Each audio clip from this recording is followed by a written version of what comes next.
नमस्कार दोस्तों, स्वागत है आपका आज के इस यूट्यूब वीडियो में जिसमें कि हम एनालाइज़ करने वाले हैं डोडला डेयरी कंपनी को। तो आज के इस वीडियो में हम इस कंपनी को डिफरेंट एस्पेक्ट से एनालाइज़ करेंगे और देखेंगे कि आज कंपनी कहाँ पे पोज़ीशन्ड है और इन फ्यूचर कंपनी किस तरह से ग्रोथ कर सकती है। लेकिन वीडियो शुरू करने से पहले मैं आपको एक डिस्क्लेमर दे दूँ कि वीडियो में कोई भी बाय सेल रिकमेंडेशन नहीं है। वीडियो में हम कोई भी बात करेंगे वो एक पॉइंट ऑफ व्यू से है कि वो गलत भी हो सकता है और सही भी हो सकता है, तो इसको आप कोई भी बाय और सेल रिकमेंडेशन ना लें। और साथ ही साथ अगर आपने अभी तक चैनल को सब्सक्राइब नहीं किया है तो चैनल को सब्सक्राइब कर दीजिए, क्योंकि यहाँ पे आपको ऐसा रेगुलर कंटेंट ऐसा रेगुलर जो स्टॉक एनालिसिस है वो मिलता रहेगा एवरी वीक। और साथ ही साथ आप कमेंट बॉक्स में भी बता सकते हैं कि किस स्टॉक पे आपको अगला एनालिसिस चाहिए, जिससे मैं कोशिश करूँगा कि मैं जल्द से जल्द उस पे एनालिसिस लेके आ सकूँ अगर मैं उस कंपनी को समझ पा रहा हूँ और साथ ही साथ उस कंपनी में कोई दम लग रहा है तो। तो चलिए शुरू करते हैं हमारा आज का ये वीडियो, जो कि मैं 31st ऑफ जुलाई 2025 को रिकॉर्ड कर रहा हूँ। और डेट यहाँ पे रखने का पर्पस ये है कि इन फ्यूचर जब हम एनालाइज़ करें कि आज से मे बी 6 महीने या 1 साल बाद कंपनी ने किस तरह परफ़ॉर्म किया, तो हम अपने जो थिंकिंग प्रोसेस है उसमें कोई फ्लॉ हो तो वो सब इससे पता कर सकते हैं। तो चलिए शुरू करते हैं हमारा आज का ये वीडियो। तो सबसे पहले हम ओवरव्यू में देखते हैं कि सबसे पहले हम आज के वीडियो में बात करने वाले हैं बिज़नेस के बारे में, कि कंपनी क्या करती है, कंपनी का क्या बिज़नेस है, क्या प्रोडक्ट्स है, क्या फ्यूचर प्लान्स हैं, उन सब की बात करेंगे। उसके बाद हम कंपनी के फंडामेंटल्स की बात करेंगे, जिसमें कि हम ग्रोथ के बारे में, कंपनी के कैश फ्लोज़ के बारे में, रिटर्न रेशियोज़ उन सब की बात करेंगे। उसके बाद हम कंपनी के आज के वैल्यूएशंस की आज की डेट में वैल्यूएशंस जो हैं, वो क्या रीज़नेबल हैं, क्या वो हाई हैं, क्या वो लो हैं, वो सब की हम बात करेंगे। उसके बाद हम टेक्निकल्स में बात करेंगे कि कंपनी का जो प्राइस ट्रेंड है वो किस तरफ है आज की डेट में। और साथ ही साथ हम बात करेंगे की डेवलपमेंट्स और की रिस्क फैक्टर्स की, क्योंकि हर एक बिजनेस में कोई ना कोई रिस्क जरूर होता है। तो इस बिजनेस में भी कई ऐसे रिस्क हैं जिनकी हम बात करने वाले हैं, और साथ ही साथ क्या क्या कंपनी कर रही है जिनसे इन फ्यूचर ग्रोथ कंटिन्यू हो सकती है उसकी भी हम बात करेंगे। उसके बाद एंड में मैं वीडियो को समराइज करूंगा, जिसमें कि मैं बेसिकली फंडामेंटल्स, वैल्यूएशंस और टेक्निकल्स के बेस पे कंपनी को रेट करूंगा। और रेटिंग का मतलब कोई भी बाय एंड सेल नहीं है, लेकिन रेटिंग का मतलब यह है कि आज की डेट में ये सब चीजें कैसे लग रही हैं। सपोज कि मुझे कंपनी के फंडामेंटल्स अच्छे लग रहे हैं, तो मैं उनको ग्रीन कलर से रेट करूँगा, तो कंपनी के फंडामेंटल्स अच्छे हैं। सपोज़ क फंडामेंटल्स ज़्यादा अच्छे नहीं है, कुछ चीज़ें अच्छी हैं, कुछ चीज़ें खराब हैं, तो हम फंडामेंटल्स को ओवरऑल येलो रेट करेंगे। और जिसमें कि मतलब कि ना ज़्यादा खराब है, ना ज़्यादा अच्छे हैं, ओके-ओके है। उसके बाद अगर सपोज़ फंडामेंटल्स मेरे को खराब लग रहे हैं या हमको खराब लग रहे हैं देखने में कि फंडामेंटल्स अच्छे नहीं है, तो उसको हम रेड कलर से हाइलाइट करेंगे। और सिमिलरली वैल्यूएशंस और टेक्निकल्स को भी हम इसी तरह से रेट करेंगे। तो चलिए सबसे पहले बात करते हैं बिज़नेस की। तो बिज़नेस बेसिकली एक डेयरी कंपनी है, जिससे कि आपको नाम से पता लगा होगा डोडला डेयरी, जिसमें कि मिल्क, पनीर और घी, बटर ये सब चीज़ें ये चीज़ कंपनी बनाती है। उसके साथ ही साथ कंपनी का इंडिया में और साथ ही साथ अफ्रीकन कंट्रीज़ जैसे कि केन्या और युगांडा में भी कंपनी का प्लान्स हैं। और वहाँ पे कंपनी एक्सपेक्ट कर रही है कि काफ़ी तेज़ी से ग्रो कर सकती है, क्योंकि वहाँ पे बेस काफ़ी छोटा है और रिसेंटली कंपनी ने वहाँ पे फ़ोरे किया है पिछले 2-3 सालों में शायद। और क्योंकि वहाँ पे जो डिमांड है वो भी काफ़ी ज़्यादा है, तो ये 2 फैक्टर हैं कि बेस छोटा और डिमांड ज़्यादा, कि वहाँ पे कंपनी एक्सपेक्ट कर रही है कि ग्रोथ रेट काफ़ी अच्छे रह सकते हैं।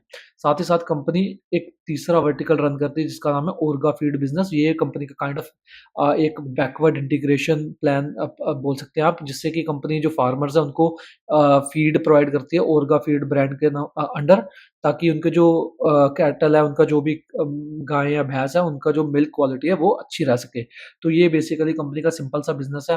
बेसिकली अमूल जैसा कंपनी का बिज़नेस मॉडल है, जिसमें कि कंपनी अपने ये देखिए यहाँ पे आपने प्रोडक्ट की फ़ोटोज़ देख सकते हैं कि दूध हो गया, कर्ड हो गया, फ्लेवर्ड मिल्क हो गया, घी हो गया, पनीर हो गया, ये सब कंपनी बनाती है। और साथ ही साथ कंपनी जो लाइक स्वीट्स होती हैं, जो पैकेज्ड स्वीट्स, उनमें भी कंपनी ऑपरेट करती है।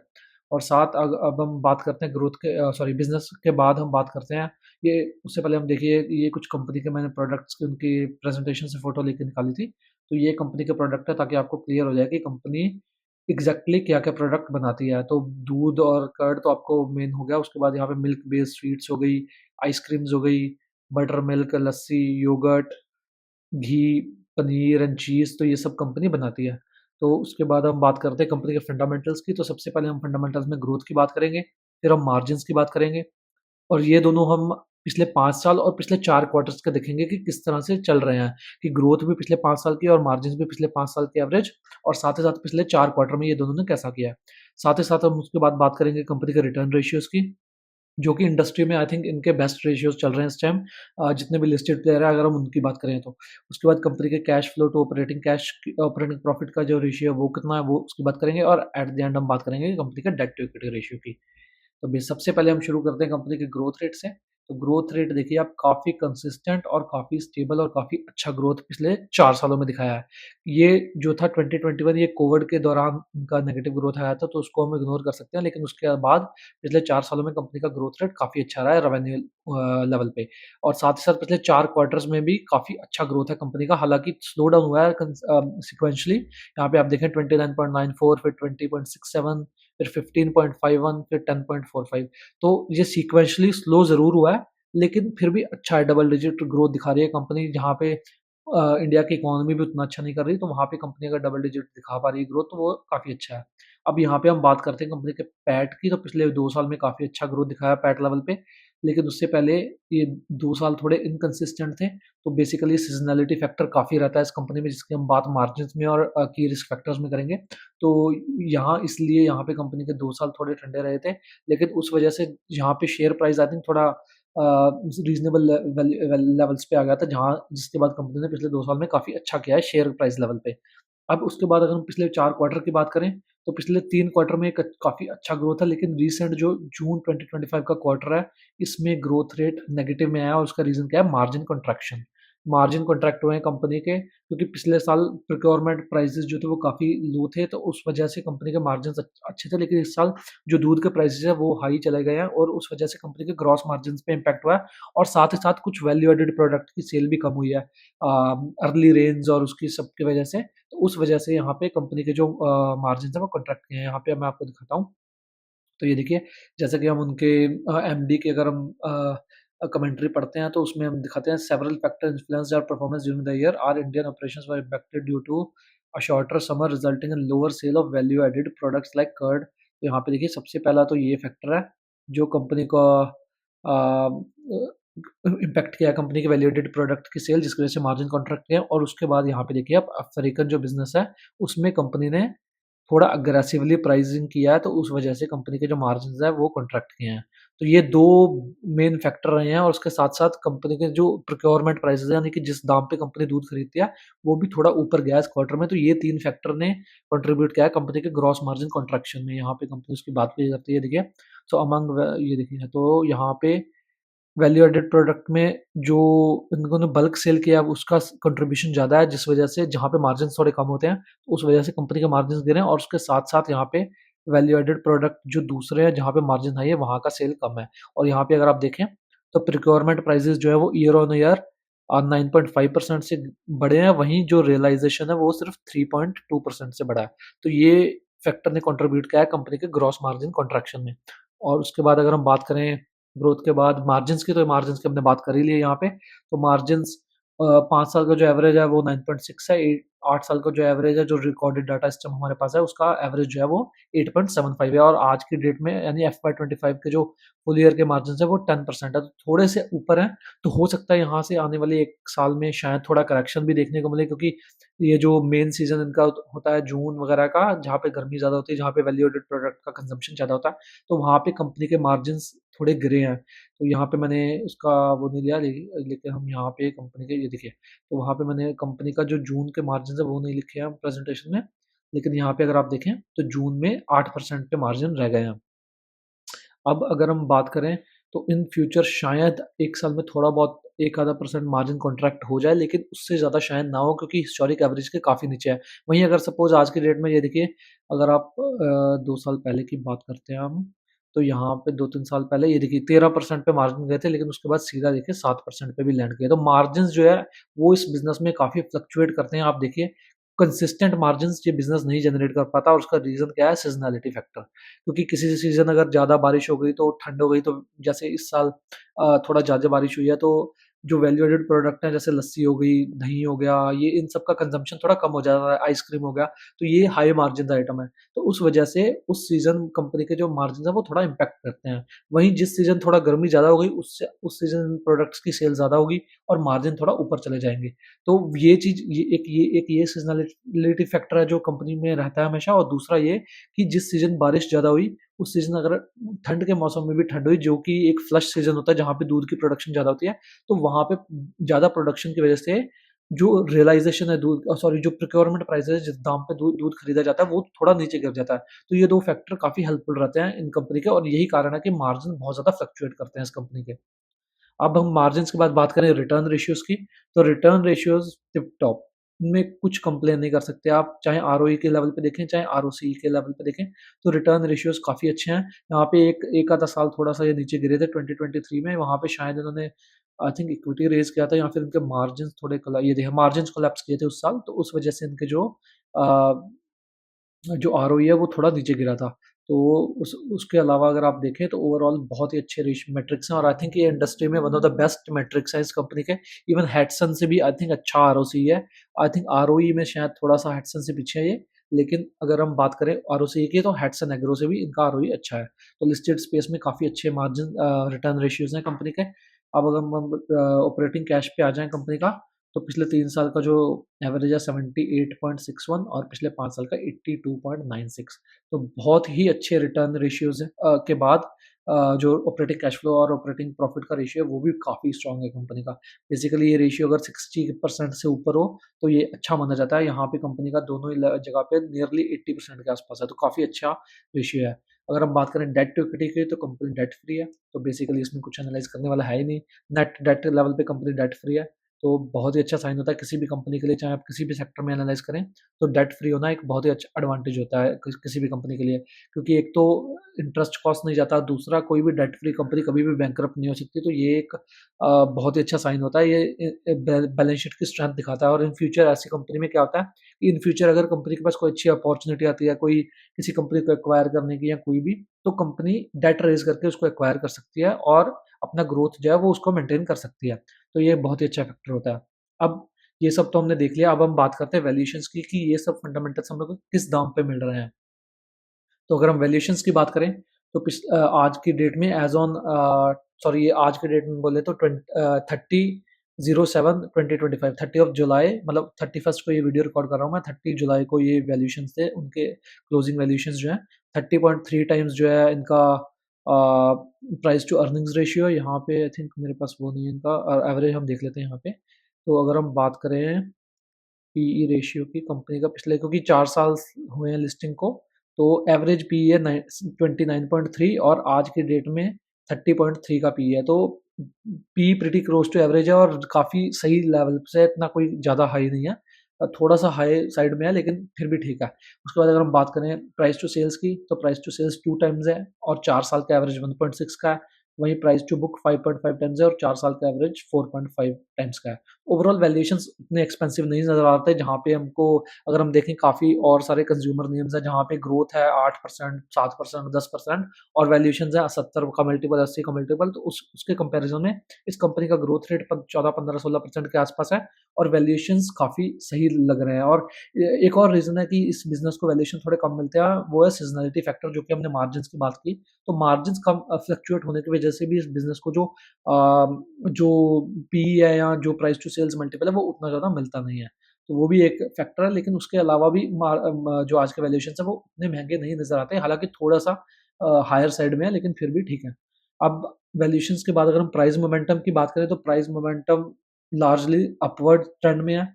लेकिन पिछले जो रीसेंट क्वार्टर है जून 2025 का, उसमें खराब रिज़ल्ट तो नहीं था, लेकिन मार्जिन कंट्रैक्शन की वज़ह से जो शेयर प्राइस है वो भी 10, 12, 15% के आसपास करेक्ट कर चुका है। यहाँ पे अगर हम देखें, तो बेसिकली अगर हम पिछले 1 साल का देखें, तो ट्रेंड बेसिकली यहाँ से अपवर्ड को ही लग रहा है ज़्यादा, साइडवेज़ लीडिंग टू अपवर्ड ये ट्रेंड है। लेकिन यहाँ पे आप अगर आप देखें, तो जून जो रिज़ल्ट आया जुलाई में, उसके बाद ₹1460 का शेयर जो है वो एज़ ऑन 31st जुलाई 1270 का हो गया। यानी कि लगभग-लगभग 150 तो 170, तो लगभग-लगभग 14 से 15% की गिरावट शेयर प्राइस में देखने को मिली है, और यहाँ पे ये अच्छी बाइंग अपॉर्चुनिटी हो सकती है अगर ये थोड़े वैल्यूएशंस और यहाँ से करेक्ट करे तो।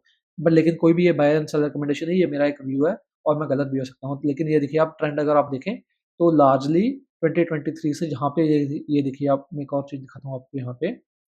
हाँ, तो ये देखिए यहाँ पे 2021, 2022 और 2023 में मार्जिन देखिए किस तरह से कॉन्ट्रैक्ट किए। तो 13%, 9% और 7% ऑपरेटिंग लेवल पे। लेकिन 23 में जब यहाँ पे मार्जिन्स बॉटम आउट हो गए थे, उसके बाद अगर आप देखें तो 9% और 10% मार्जिन एक्सपैंड किए अगले 2 साल। और शेयर प्राइस देखिए किस तरह से। शेयर प्राइस की बात करें तो पहले 2021 से लेके 2023 तक साइडवेज रहने के बाद पिछले 2 सालों में यानी 25 तक ये देखिए लगभग 2 से ढाई गुना हो गया है। तो बेसिकली ये जो सिक्लिकलिटी एलिमेंट है इस बिज़नेस में रहेगा ही रहेगा। यहाँ पे आपको मार्जिन्स को काफ़ी ध्यान से देखना पड़ेगा। तो यहाँ पे जब भी 7 से 8% के रेंज में मार्जिन हो, तो वो एक अच्छी बाइंग अपॉर्चुनिटी हो सकती है। वहीं अगर मार्जिन 10-11% से 12% तक पहुँच जाए, तो वो एक अच्छी सेलिंग अपॉर्चुनिटी हो सकती है, डिपेंडिंग ऑन कि कंपनी के वैल्यूएशंस कहाँ पर हैं। तो ये हमको ध्यान में रखना है जब भी हम ऐसी कंपनी में इन्वेस्ट करते हैं, जो कि एक सिक्लिकल शैलो सिक्लिकलिटी एलिमेंट में जाती है। तो अगर हम बात करें प्राइस मोमेंटम की हमने बात की यहाँ पे, और उसके बाद हम देखें तो वैल्यूएशंस आज के डेट में ओके लग रही हैं। वैल्यूएशंस खराब नहीं है, वैल्यूएशंस सही हैं ओवरऑल बेस पे। और उसके बाद अगर हम बात करते हैं जो ट्रेंड है वो अपवर्ड है, और बेसिकली कंपनी 13 से 15% का ग्रोथ एक्सपेक्ट एक्सपेक्ट कर रही है। In future margin some improvement भी हो सकता है। बेसिकली मार्जिन इम्प्रूवमेंट जो है वो वैल्यू एडेड प्रोडक्ट हो गए, और का फीड बिजनेस हो गया, और जो केन्या का बिजनेस है वो स्केल करेगा, तो वहां से कंपनी मार्जिन एक्सपेंशन भी एक्सपेक्ट कर रही है। लेकिन मे बी एक आधा साल ऊपर नीचे चलेगा मार्जिन, उसके बाद फिर कंपनी का एक्सपेंड करेंगे। लेकिन लॉन्ग टर्म का अगर आप ट्रेंड देखें, तो जैसे जैसे वैल्यू एडेड प्रोडक्ट का सेल बढ़ेगा कंपनी के बिजनेस में, वैसे वैसे मार्जिन भी शायद थोड़े स्टेबल और थोड़े अच्छे हो जाएं। अगर हम बात करें डेवलपमेंट्स की, तो बेसिकली कंपनी नए प्रोडक्ट लॉन्च कर रही है, जो कि बेसिकली वैल्यू एडेड सेगमेंट में है। उसके साथ साथ कंपनी जो है अपनी जो कैपेसिटी है उसको एक्सपेंड कर रही है। महाराष्ट्र में रिसेंटली कंपनी ने लैंड एक्वायर किया है। यहाँ पे अगर हम इनकी प्रेजेंटेशन देखते हैं, तो बेसिकली यहाँ पे कंपनी ने अपना टाइमलाइन में बताया कि जैसे इन्होंने ये देखिए, तो कंप्लीटेड 61 एकड़ का लैंड एक्वायर किया महाराष्ट्र में, और साथ ही साथ 12 एकड़ का ऑर्गा फीड बिजनेस के लिए। तो बेसिकली मिल्क बिजनेस और ऑर्गा फीड बिजनेस दोनों ही कंपनी वहाँ पे एक्सपेंड करना चाहती है। साथ ही साथ जो ओवरसीज सब्सिडरीज हैं, उनमें हेडरूम काफ़ी है ग्रोथ का, क्योंकि वो बिजनेस आज के डेट में काफ़ी छोटे लेवल पे है। तो वहाँ से ग्रोथ काफ़ी तेज़ी से बढ़ सकती है, और वहाँ पे जो डिमांड है वो भी काफ़ी अच्छा है, और उतना सप्लाई नहीं है। तो बेसिकली ये एक बहुत ही अच्छा एडवांटेज है कंपनी के लिए। तो वहाँ पे अच्छा ग्रोथ रेट देखने को कंपनी को मिल सकता है। मे बी 15-16% से ऊपर का ग्रोथ रेट वहाँ पे देखने को मिल सकता है कंपनी को। उसके बाद अगर हम बात करें, कंपनी ने रिसेंटली एक कंपनी को एक्वायर किया है। यहाँ पे अगर हम उनकी प्रेजेंटेशन में आके देखते हैं, तो यहाँ पे अगर आप देखें, तो ये देखिए, ये मैंने हाईलाइट किया हुआ है यहाँ पे। तो बेसिकली कंपनी ने HR food processing private limited नाम की कंपनी एक्वायर की है, जिसका जो मिल्क ब्रांड है असम नाम से बिहार और झारखंड में ऑपरेट करती है ये कंपनी। और ये कंपनी को यहाँ पे अगर आप एक इंटरेस्टिंग चीज़ देखें, तो बेसिकली 282.6 करोड़ का रेवेन्यू यहाँ पे अगर आप देखें, और कंपनी ने इस कंपनी को एक्वायर किया है 271 करोड़ में। तो बेसिकली वैल्यूएशन वाइज कंपनी ने काफ़ी अच्छे दाम पे इस कंपनी को एक्वायर किया, वन टाइम सेल से कम में एक्वायर किया, जो कि एक अच्छा वैल्यूएशन है मेरे हिसाब से। और साथ ही साथ कंपनी ने जो है इसको फुली कैश ट्रांजैक्शन में एक्वायर किया है, कोई इक्विटी डिल्यूशन नहीं, कोई इक्विटी स्वैप नहीं, कोई शेयर स्वैप नहीं। तो ये एक कॉन्फिडेंस दिखाता है कंपनी का इस बिजनेस में। तो बेसिकली ये एक अच्छा मूव हो सकता है इन फ्यूचर, क्योंकि जो बिहार और झारखंड है दोनों ही थोड़े से फास्ट ग्रोथ वाली स्टेट्स हैं, जहाँ पे जो पेनिट्रेशन है मिल्क का काफ़ी कम है, ऑर्गेनाइज्ड प्लेयर्स जो है उनका शेयर कम है। तो बेसिकली ये एक अच्छा ग्रोथ अपॉर्चुनिटी है कंपनी के लिए। उसके बाद अगर हम देखें, तो कंपनी के जो मार्जिन हैं जो नई एक्वायर किया उनके थोड़े से कम है एज कम्पेयर टू डोडला। और कंपनी डोडला की जो मैनेजमेंट है उन्होंने बोला है कि ये मार्जिन इन फ्यूचर डोडला के मार्जिन के आसपास पहुंच जाएंगे। तो यहाँ से ग्रॉस मार्जिन लेवल पे भी कंपनी को जो नई एक्विजिशन है वहाँ पे एक्सपेंशन देखने को मिल सकता है, जो कि इन फ्यूचर मार्जिन को इम्प्रूवमेंट में हेल्प करेगा। और उसके बाद अगर हम बात करें, तो वैल्यू एडेड प्रोडक्ट का शेयर भी जो है वो आज के डेट में 28% है, जो कि इन फ्यूचर बढ़ सकता है। तो और यहाँ से भी मार्जिन जो है इन फ्यूचर इम्प्रूव हो सकते हैं।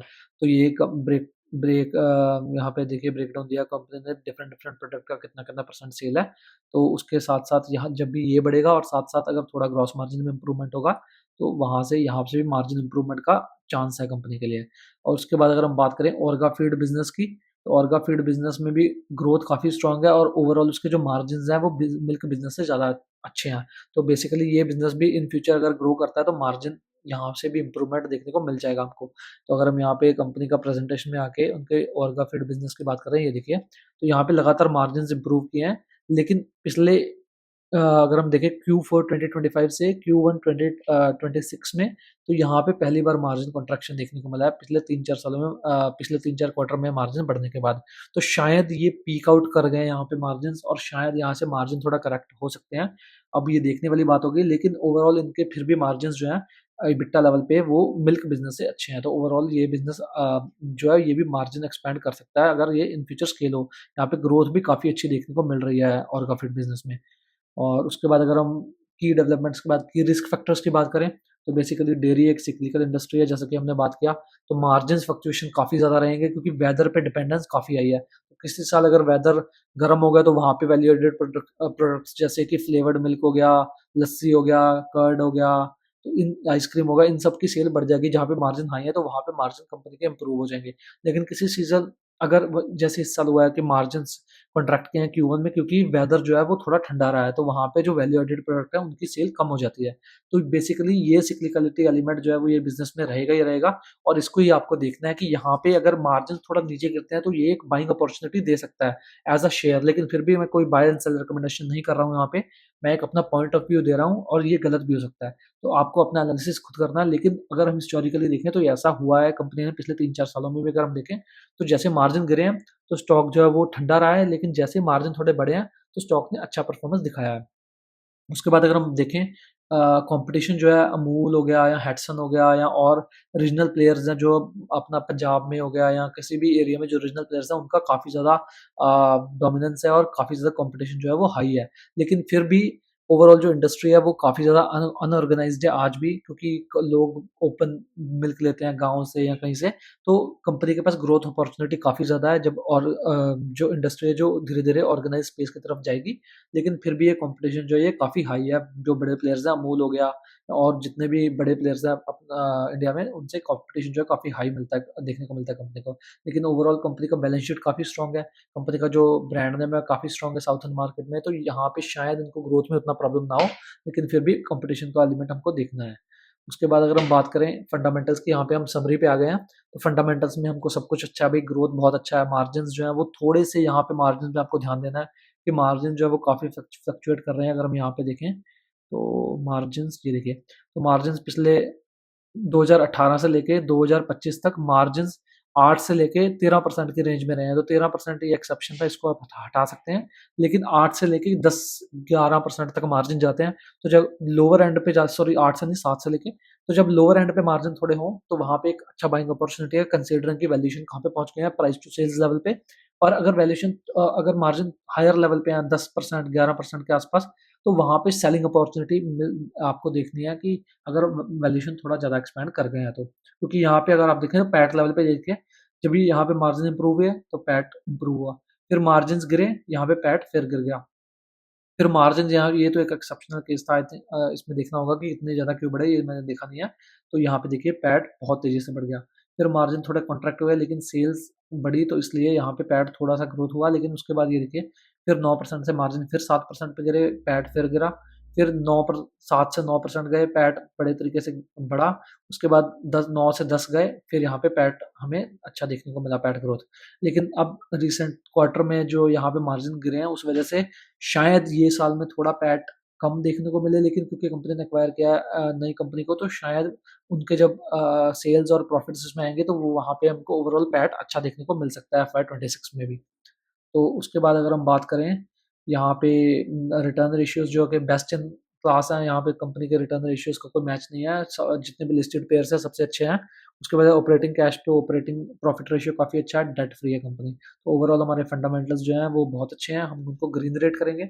अब हम बात करें अगर वैल्यूएशंस की, तो वैल्यूएशंस थोड़े से स्ट्रेच्ड हैं, महंगे नहीं बोलूँगा, लेकिन थोड़े से हायर साइड में है। तो शायद अगर यहाँ से 15-20% का या 15% के आसपास का करेक्शन वैल्यूएशन पे मिल जाए तो वो एक अच्छा बाय हो सकता है, जहाँ पे प्राइस स्टेबल रहे और वैल्यूएशन यहाँ से मे बी 30 के पी की जगह मे बी अगर 25 का पी आ जाता है तो शायद एक अच्छा बाइंग अपॉर्चुनिटी हो सकता है वो। लेकिन ये मेरा व्यू है, मैं आपको कोई भी रेकमेंड नहीं कर रहा हूँ, लेकिन मुझे लगता है कि अगर उस लेवल पे आए तो शायद ये एक अच्छा बाय हो सकता है, क्योंकि कंपनी काफ़ी स्ट्रॉन्ग है फंडामेंटली, और ग्रोथ भी इन फ्यूचर अच्छा आ सकता है, क्योंकि कंपनी काफ़ी ज़्यादा डिफरेंट डिफरेंट जो है कंपनी ने एक्शंस लिए हैं, जैसे कि capacity expansion, new products, recent acquisition जो ओवरसीज सब्सिडरी है वो भी ग्रो कर रही है और काफी बिजनेस भी ग्रो कर रहा है, तो ग्रोथ लेवल्स काफी ज्यादा है। तो वैल्यूएशन अगर थोड़ा सा करेक्ट होता है तो ये एक अच्छा बाय हो सकता है। ओवरऑल हम वैल्यूएशन को येलो रेट करेंगे, तो वैल्यूएशन ना ही खराब महंगे हैं ना ही सस्ते हैं, somewhere in between Fairlie valued लग रही है कंपनी आज के डेट में। उसके बाद अगर हम कम करंट प्राइस ट्रेंड देखें तो प्राइस ट्रेंड ओवरऑल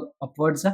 यहाँ पे अगर आप देखें तो ये देखिए 5 साल के बेस पे अगर आप देखें तो प्राइस ट्रेंड अपवर्ड्स है, लेकिन अगर आप 1 साल के बेस पे देखें तो साइडवेज यहाँ पे थोड़ी सी गिरावट और थोड़ा सा अपवर्ड, और ये रिसेंट जो रिजल्ट आया वहां से थोड़ा फिर नीचे। तो पिछले 1 साल में थोड़ा मिक्स सा ट्रेंड रहा है, कोई ट्रेंड बेसिकली लग नहीं रहा है, साइडवेज ही लग रहा है ज्यादातर। लेकिन अगर हम पिछले 3 साल की बात करें अपवर्ड्स और पिछले 5 साल की भी, तो 3 से 5 साल के चार्ट में कंपनी अपवर्ड ट्रेंड में लग रही है, लेकिन लॉन्ग टर्म, सो हम बोल सकते हैं long term upward trend with maybe 1 year here and there. हो सकता है कि शायद थोड़ा साइडवेज चला जाए, और जब साइडवेज जाएगा तो एक बाइंग अपॉर्चुनिटी बनेगी। यहाँ पे अगर आप देखें तो ये देखिए 5 साल पे, तो यहाँ पे देखिए जब वैल्यूएशन साइड पे गया तो ये वैल्यूएशन 20 से भी नीचे का पी गिर गया, पी जो है वो 20 से भी नीचे गिर गया। तो ये एक अच्छी बाइंग अपॉर्चुनिटी थी, ये देखिए जब 20-22 के आसपास, ये एक अच्छी बाइंग अपॉर्चुनिटी थी। और इसके बाद कंपनी ये देखिए यहाँ पे मार्जिन भी नीचे थे और वैल्यूएशंस भी नीचे था, ये एक अच्छी बाइंग अपॉर्चुनिटी थी। यहाँ पे अगर आपने बाई किया तो अगले 2 सालों में 2.5-3 गुना हो गया शेयर। तो ये आपको देखना है, जब भी वैल्यूएशन थोड़े करेक्ट करें और साथ ही साथ मार्जिन थोड़े नीचे गिरे तो वो एक अच्छी बाइंग अपॉर्चुनिटी हो सकती है इस शेयर में। अब अगर हम ट्रेंड के बाद बात करें, बेसिकली तो ट्रेंड को हम ग्रीन रेट करेंगे। ट्रेंड के बाद बात क्या करें, ट्रेंड पे खत्म ही हो गया। तो ट्रेंड को हम जो टेक्निकल एनालिसिस उसके बेस पे जो करंट ट्रेंड है उसको हम ग्रीन रेट करेंगे, क्योंकि अपवर्ड ट्रेंड में लग रहा है। लेकिन शायद 1 साल अगर साइडवेज चला जाए तो उसको कुछ नहीं कह सकते, क्योंकि at the end of the day stock market है और वैल्यूएशंस थोड़े से मेरे को हाई लग रहे हैं, उतने हाई नहीं है। लेकिन अगर ये 25 मल्टीपल या उससे नीचे गिरता है तो शायद एक अच्छा बाय हो सकता है। अगेन कोई भी बाय एंड सेल रिकमेंडेशन नहीं है, मेरा पर्सनल व्यू है, मैं गलत भी हो सकता हूँ, सही भी हो सकता हूँ, आपको अपना एनालिसिस खुद करना है। तो चलिए इसी के साथ हमारा आज का वीडियो यहीं पे समाप्त होता है, और मैं उम्मीद करता हूँ कि इस वीडियो से आपको कुछ सीखने को मिला होगा और आपको कंपनी के बारे में समझ आएगी कि कंपनी करना क्या चाहती है और इन फ्यूचर कंपनी कहाँ से ग्रोथ ला सकती है। और अगर आपको वीडियो अच्छा लगा तो वीडियो को लाइक ज़रूर कीजिएगा और चैनल को सब्सक्राइब करना ना भूलें, क्योंकि यहाँ पे आपको एवरी वीक एक ऐसा स्टॉक एनालिसिस मिलता रहेगा जिससे कि आप सीखेंगे कि खुद एक स्टॉक को किस तरह से एनालाइज करते हैं। और साथ ही साथ आप कमेंट बॉक्स में भी कमेंट करके बता सकते हैं कि अगला वीडियो किस स्टॉक पे मैं लेके आऊँ। और अगर मेरे को वो लगेगा कि मैं उस बिज़नेस को समझ रहा हूँ, उस कंपनी को समझ रहा हूँ और शेयर में कुछ दम लग रहा है या कंपनी में कुछ दम लग रहा है, तो हम उस पे वीडियो ज़रूर लेके आएँगे। तो वीडियो को यहाँ तक देखने के लिए बहुत-बहुत धन्यवाद, और मैं उम्मीद करता हूँ कि आपको आज के वीडियो से काफ़ी कुछ सीखने को मिला होगा, और बहुत जल्द मुलाकात होगी एक और ऐसे वीडियो के साथ। तब तक के लिए रखें अपना बहुत सा ख्याल। धन्यवाद।